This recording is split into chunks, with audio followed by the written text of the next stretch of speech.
रुद्र अर्थात भूत भवन शिव का अभिषेक। शिव और रुद्र परस्पर एक दूसरे के पर्यायवाची हैं। शिव को ही रुद्र कहा जाता है क्योंकि ऋतम दुखम द्रावयति नाशयतीति रुद्रः, यानी भोलेनाथ सभी दुखों को नष्ट कर देते हैं।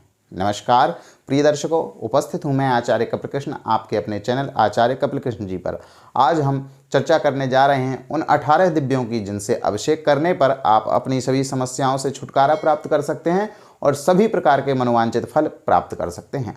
हमारे धर्म ग्रंथों के अनुसार हमारे द्वारा किए गए पाप ही हमारे दुखों का कारण है।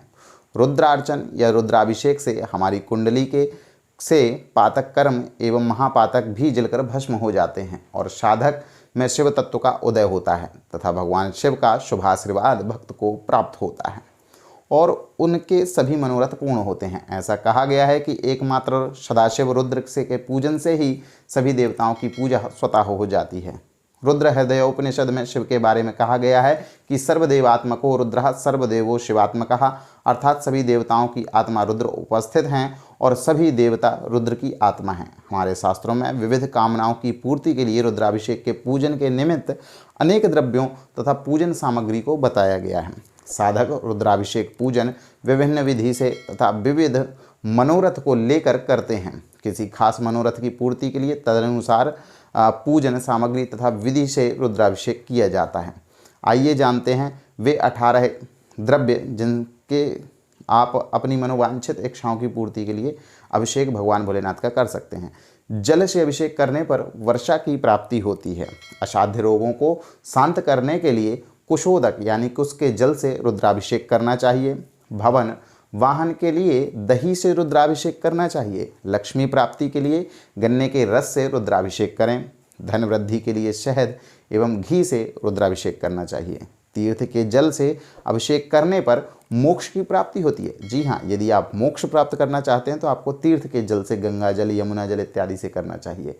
इत्र मिले जल से अभिषेक करने पर बीमारी नष्ट होती है। पुत्र प्राप्ति के लिए दुग्ध से यदि संतान उत्पन्न होकर मृत हो जाती है तो गौदुग्ध से रुद्राभिषेक करें। रुद्राभिषेक से योग्य तथा विद्वान संतान की प्राप्ति होती है। ज्वर यानी कि बुखार या किसी प्रकार की बीमारी है तो शीतल जल, गंगा जल से रुद्राभिषेक करना चाहिए।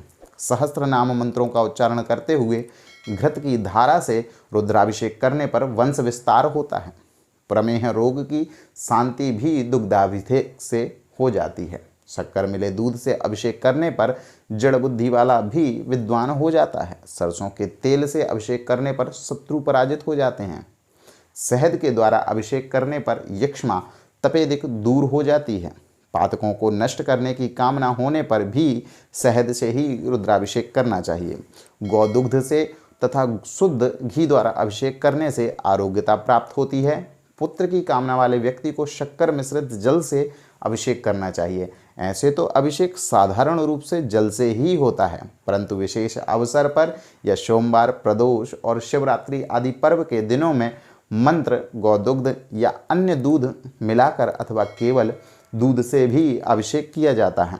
विशेष पूजा से दूध, दही, घृत, शहद और चीनी से अलग अलग अथवा सबको मिलाकर पंचामृत से भी अभिषेक किया जाता है। तंत्रों में रोग निवारण हेतु अन्य विभिन्न वस्तुओं से भी अभिषेक करने का विधान है। इस प्रकार विविध द्रव्यों से शिवलिंग का विधिवत अभिषेक करने से अभीष्ट फल की कामना जो है पूर्ण होती है।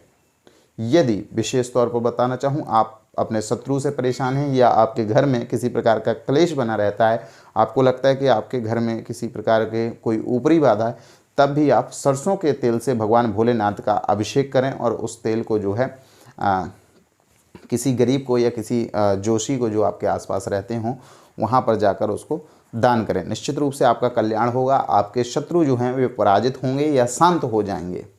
किसी न किसी प्रकार से जो है वो शांत हो जाएंगे। इसमें किसी भी प्रकार की कोई संदेह करने की जो है बात नहीं है। तो यदि आपको जानकारी अच्छी लगी हो तो लाइक करें, कमेंट करें, शेयर करें। और आज के दिन भगवान भोलेनाथ, चूँकि आज महाशिवरात्रि का पावन पर्व है, तो आज अपनी राशि के अनुसार किस मंत्र का जाप करना आपको चाहिए जो आपको लाभान्वित कर सके, आपके सभी मनोरथों को पूर्ण कर सके, उसके लिए आप हमारे दूसरी वीडियो जो है देख सकते हैं। मिलते हैं अगले किसी खास कार्यक्रम में। तब तक के लिए जय श्री राम, जय माई की, धन्यवाद। ओम महाकालाय नमः।